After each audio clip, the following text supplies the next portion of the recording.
Welcome, welcome, welcome, welcome, welcome, welcome, welcome to WrestleGram.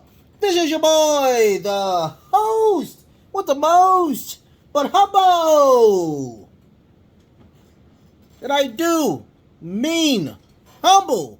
The Nostradamus, aka Derek, and I'm here, of course, on a Tuesday, Election Tuesday, to give you, of course, WWE NXT.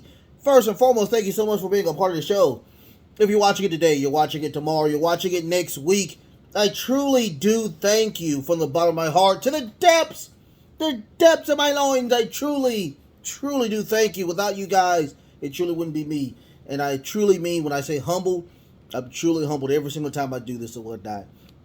If you want to do anything else for me, you want to do anything else for your boy, go ahead and hit the like button, the sub button, and also hit the notification bell. I do 7 core shows each and every week. Also, if you want to help me out, go ahead and put some comments in there. I will gladly respond to those bad boys as much as I truly can. But I do love y'all. Now, first and foremost, it is almost 10 o'clock. So if you haven't went to go vote, shame on you. Shame on you. But I myself, I did vote early today. I got my sticker somewhere around here. I don't know where it's at, but it's somewhere around here. But I did go and vote. If you are over the age of 18 and you voted, congratulations. You are letting your voice be heard. I myself, I love politics. I'm a huge politics junkie. You will not know what my what my views are. So, well, at least not yet. When you get me completely, fully monetized, I'll probably talk about them. But until then, you won't know. Boo-hoo. But, if you're a Democrat, if you're a Republican, if you're an independent, please go and vote. Go vote. It's a great thing to do, and it's free. How about that? It's free. So, let's talk about, of course, we have the my 2 cent, where I talk about things that have happened in the news, and of course that will be Thursday, and that is going to be why I did one on why I thought that the investigation will make it better. Now I will talk about how I think the investigation will hurt NXT, AEW as well. So we're not talking about. Get away from, of course, the AEW. Let's get on to, of course, what you are here for, which is WWE NXT. I thought it was a really great show. They said it was really rainy, really bad out there. I didn't hear it, but I will say this though. Before we start, I don't know where. I don't know. I'm guessing they're in Florida every single time, but when they are in Florida and they're doing their thing, that crowd is always hype. It's always electric. And I'm so lost on that small, intimate setting that they have there.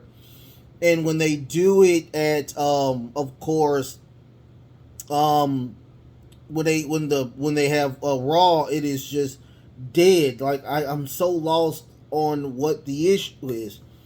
But it was very electric. I enjoyed the show a lot, including the ending with the women's tag match. But let's get into it. We got the first match, which was Joe Gacy versus Cameron Grimes. A great opener. I enjoyed it times 12. But, Joe Gacy, remember, he always talks about that he can only focus on himself. He can only worry about himself. So all he talks about is him. And unfortunately, that did destroy the match or whatnot. I mean, unfortunately, Cameron Grimes truly needs to find somebody. But this was the last match between those two. And we got a lot of interference from, of course, the Dyad. And, of course, we got the new member of Madison Rain there. or Eva Rain. I'm sorry, I said Madison Rain. Who is Madison Rain? Eva Rain. So Cameron Grimes was, of course, going for To the Moon, and she pushes him off of the top rope for JC to do the beautiful upside down world, for Joe Gacy to actually win. That group needs to get as many wins as possible. Hopefully, we will get Gacy and Braun Breaker again for Gacy to actually get that title, because that title will signify how great Schism is. I enjoy the group. Now they have Ava Rain, which is, if you don't know, The Rock's daughter. That's his oldest. And, I mean, it's going to signify a lot of great things or whatnot. I truly enjoy Schism a lot.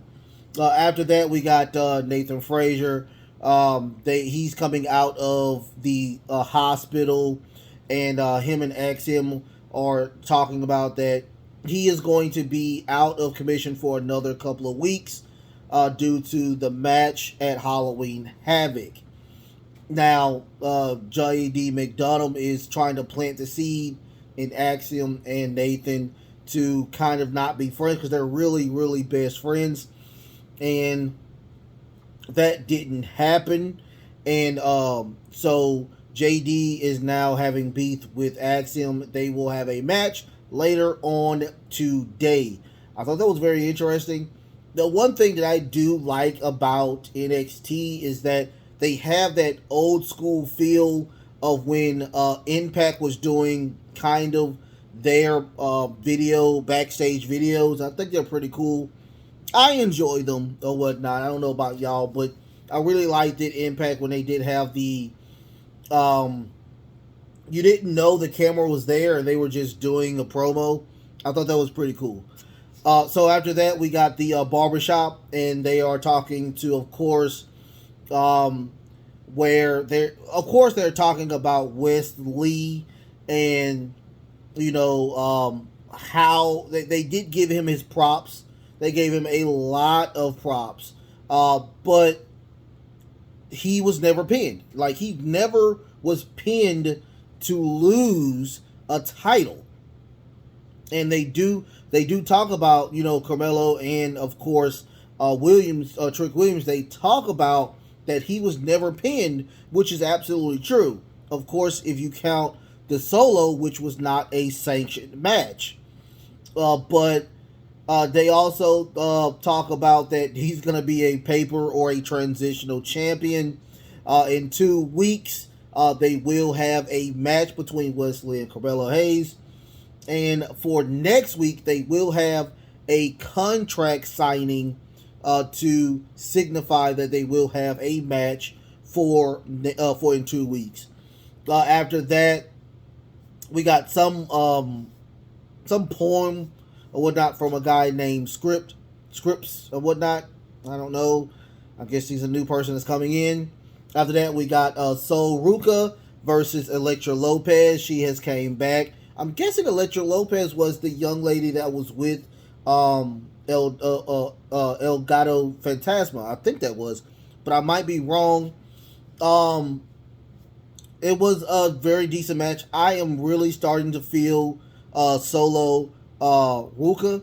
I'm really starting to like her a lot. Just make sure you're just getting as much reps in as possible. Just a great look. I like the flexibility and the aerial moves that she does as well.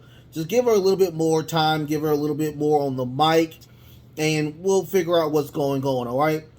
So, of course, Alexa Lopez wins with a beautiful move. I'm guessing she's going to call it, or she has a move called the Electric Shock, where she grabs, it's like a Batista bomb, kind of, sort of, but, she doesn't bring them all the way up, and she just comes down.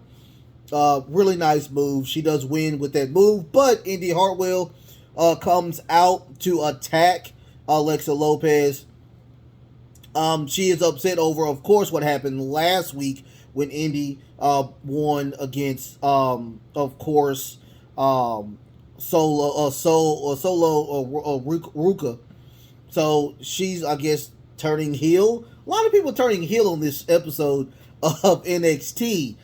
But after that, we got Chase U and Duke Hudson comes out and says, when you kicked me out of the match or whatnot for the dirty shenanigans, that was, of course, a teachable moment. I am here only for support, and I promise you I will wave the banner. I will keep that banner waved for actual Chase U. So they actually go out because he is going to face Charles Dempsey. Once again, if you don't know who Charles Dempsey is, that is the actual son of William Regal. So that match will start after we get a promo with Jane and Mandy. She just got done. JC just got done shopping at the mall, and now I guess Mandy wanted her to come over to the house. They can chill out, hang out, just have fun. But she got stopped by the mall police. Believe it or not, it was not the mall police. It was actually Alba Fire, who grabbed her and beat the crap out of her as well. She gets on the call and says, now since all of your friends are gone, it's going to be me and you in a last women's standing match. That will be next week as well. Can't wait to see that. After that, now we get to Charles Dempsey. Charlie Dempsey versus Andre Chase for the second go around. If you don't know, 3 months ago, Andre did win against Charles Dempsey in a match. It was really weird because he did like a roll and he just pinned him and he won. So this match was totally different. Charles Dempsey beat the living crap out of course, Andre Chase. Put him in a nice little arm bar. We get Duke. Duke grabs the towel and throws it in for Charlie Dempsey to actually win the match. If that, he was going to break his arm. I mean, I think that Duke Hudson did a great job by throwing the towel in. So after that, we get an Indy Hartwell promo, and she's saying that I finally find out how NXT works.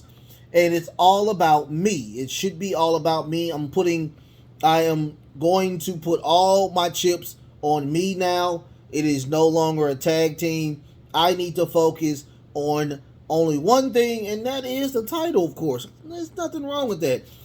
We do get a lot of Booker T talking about that, and it makes perfect sense. If you're not there to get a title, then what is the point of you being there? Of course you want money, but you want to fight for that title. And I think Indy Hartwell has finally realized, hey, all this be trying to help people, be funny and all this, it's not working. It's not working. So I myself need to put all of my chips and put them up toward me.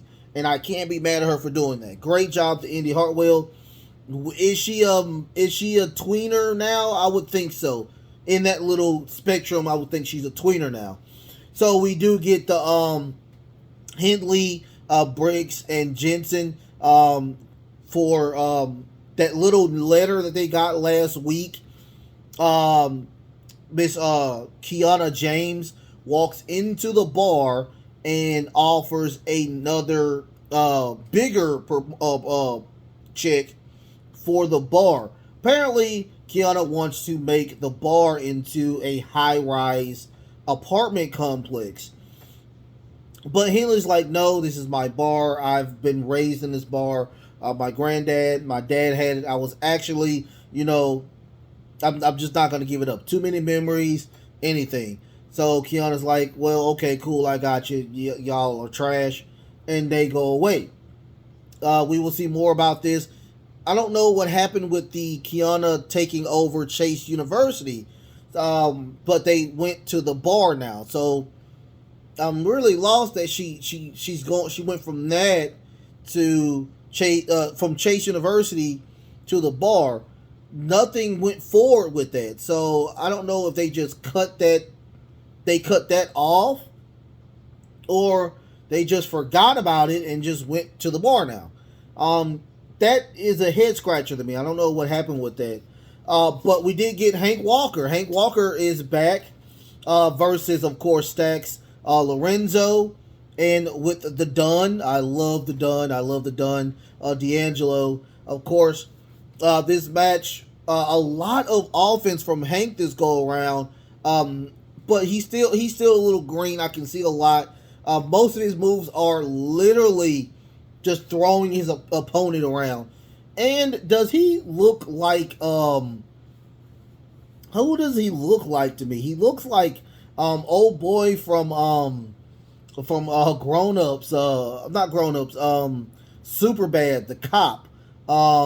Is that Seth Rogen? Yeah, he looks like Seth Rogen. He really looks like Seth Rogen. So we get Seth, no. Hank was attempting to do a nice little throw again, but Stax thumps him in the eye and does a beautiful curve stomp, but his curve stomp falls with him putting his leg or his knee onto the neck, doing his type of curve stomp for him to win the match. Now after that we get the Grayson Waller effect, which is just the Miz TV. His guests were, of course, Braun Breaker and Von Wagner, of course, with Mr. Stone on the side of Von Wagner. And he talks about that apparently the WWE Universe doesn't think Von Wagner deserves the match. Now, here's my thing. He did a great job when it came to the match in that ladder match at Halloween Havoc. If it's anybody that deserves a title shot, it is Von Wagner. Great job when it comes to him doing his job at Halloween Havoc. More power to him. So he gets on the mic. He talks about that he is a second generational wrestler as well, but he did not get the treatment that Braun Breaker got. Everything was not handed to him. So he was like, I fought and did everything I would deserve to do to get here, and I deserve this title match. It was also a person that says, when will Braun Breaker lose his title? And I was like, yeah, that does make sense. He's been champion for a while, or he lost his title just to get it back. So he was like, yeah, I understand what y'all talking about, but y'all are going to have to take this belt. You're going to have to take this belt from me. So they get into the middle of the ring. They look at each other. No conflict or whatnot. And also Grayson says that if it's not Von Wagner, it may be somebody else. So he was thinking about himself as well. I do like Grayson Waller. I think he's a great wrestler. I love his chops when it comes to the mic as well. He also gave a shout out to R-Truth, talking about that, he's healing, and maybe one of his jimmies can give him, I think it was an ice pack or something. I thought that was pretty funny. After that, we get a promo with Wes Lee, which is the new North American champion. He talks about that he was looking at the barbershop as well, and he completely understands that, usually when you are a tag champion or whatnot, you usually just that. You're just a tag champion. You never usually get a singles title, but he did, and he's gonna fight. He's gonna do what he has to do to keep that title. Also, he knows that the contract signing will be next week, and he will be there or whatnot. I like Wesley. He's starting to grow on me a lot. He's just like Booker T says, he's too happy. He's extremely happy, and that's the only thing I don't like about him. He's just always happy, and I don't like that with my champions. Even when you're a face, I don't like the happy. That's probably why I like Braun Breaker, because he's not happy. He's humbled, but you don't see him smiling all the time. He doesn't have a crisp smile. Like, hey, everybody. That's the only thing I don't like about Wesley. So after that, we get a Cora Jade promo. Of course, Cora was attacking the other young lady in her match last week where Wendy Chu came in to kind of destroy the situation. Now Cora Jade is upset and just crapping on Wendy Chu, saying that Wendy Chu is one of those people who was hoping and praying that that she get a text message from one of the popular people.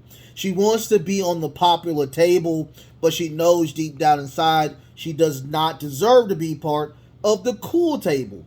And that's where Cora Jade comes in. She has her eye now on Cora Jade. Also, the match of the night, to me, I think it had to be JD McDonough and Axiom. I thought it was really good, hands down. But Axiom needs to slow down a little bit. He needs to slow down just a little bit, especially when it comes to all the aerial things. Now, I know this is probably a work. I can't be mad at that, but he did jump out of the ring to do a suicide dive onto JD McDonough, injuring that leg. And that was the story from then on out, where JD was literally working the leg, that messed up leg, the right leg of Axiom. Eventually, we got a crazy, and if you don't know anything about JD McDonough, the only thing I do like about JD McDonough is he's a joint manipulator. So he's going to work on every single joint to try to end that and put his special, which is nothing but submissions. And that's exactly what happened. He did exploit that right leg of Axiom, and the ref had to stop the match, pull JD off of him, and the medical officials came in to check on Axiom. Axiom tried to get back up. He could not put any pressure on that leg.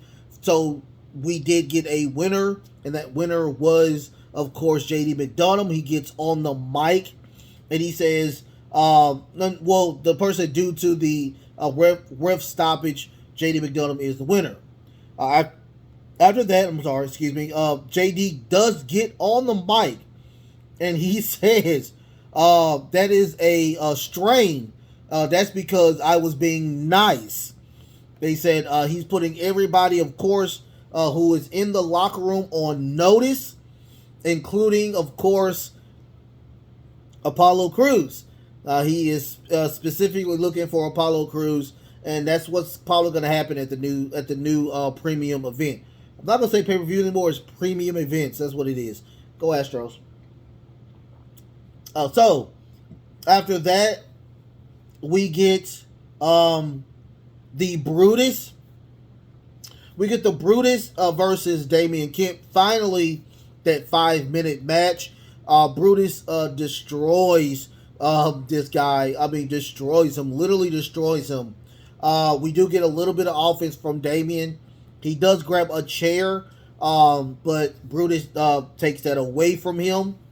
And Brutus grabs the chair and beats him with the chair after the bell rings. Damien Kent does win, but Brutus does hit him again with the chair. But they both, Julius and Brutus, looks up, and it is Vilrahan and Sanja. They are looking down upon them. I cannot wait to see what they do with those two. I'm guessing they are NXT champions. If I am right, y'all let me know. Once again, I'm still fresh when it comes to NXT.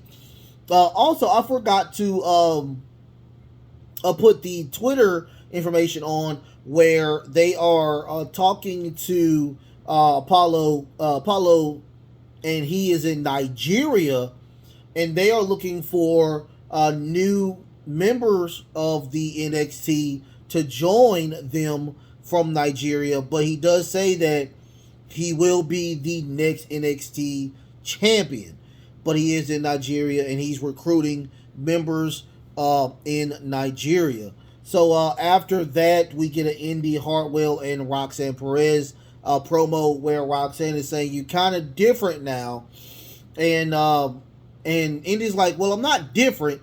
It's just I have evolved from being trying to care about everybody else or trying to be in a tag team to just focusing on me," which is a very smart move. Very smart move. So she was like, "Yeah, I'm just gonna focus on me. I'm gonna do what I gotta do, and I'm gonna, try to climb this ladder. Like Roxanne Perez like, oh, she's so cute. She's like, oh, but that's what happens, when you're determined now. It is time to focus on number one, which is yourself. So after that, we do get the main event, which was the second best match of the night. To me, this was Nikia Lyons and Zoe Starks versus Carter and Chase for the NXT Women Tag Titles. These titles are so good. The women there are so good. It makes no sense on how good this division is. Though to me, the women's division is way better on NXT than it is on SmackDown. And that's calling a lot. Like, this is the development league, and they are better than the main roster. So that was a great match. Once again, Zoe is literally on the edge of literally turning heel. She cannot get any moves in. She is just literally upset every single time she can't get something off. Eventually, Zoe runs into Nikia. She did not they did not clash, but Nikia does hold her and say, yeah, you're good. Now Nikia grabs Zoe, throwing her out of the way for Carter and Chance to do a super kick, eliminating Nikia Lyons from the equation altogether. And they're putting that beautiful special they have with the fall-away neck breaker and that beautiful 450 frog splash onto Starks for them to win the title. So after that, Nikia Lyons and Zoe Stark grab the belts and they give them present them to Chance and Carter. Zoe is still hectic on giving one of the titles. She grabs the title, hit Dex or whatnot, cold cock Dex Nikia Lyons out cold and starts attacking Nikia Lyons. Henceforth, heel turn. She does a heel turn and throws the title back with the tag team champions, and henceforth her turning full-fledged heel. Once again, I enjoyed it. I enjoyed it times 12. I thought it was a really good show. Kind of almost better than Raw. They do a great job when it comes to the 2 hours. I really love it. It, to me, if I had to choose like the hierarchy of shows, it has to be probably SmackDown, Raw, then probably AEW Dynamite, and then like really close to Dynamite is like NXT. Like NXT is really just getting better. So, and then after that you have Dynamite. Or Rampage, which is like really further down right there. But I enjoyed it. I enjoyed it times 12. What more can I talk about? Okay, once again, I will have, of course, my 2 cents Thursday. Tomorrow you will have, of course, AEW Dynamite. I promise y'all will take care of that for y'all as well. Y'all, the best is truly yet to come. The best is truly yet to come. Like, share, and subscribe. Until next time, you guys. Until next time, love, peace, and of course, wrestling.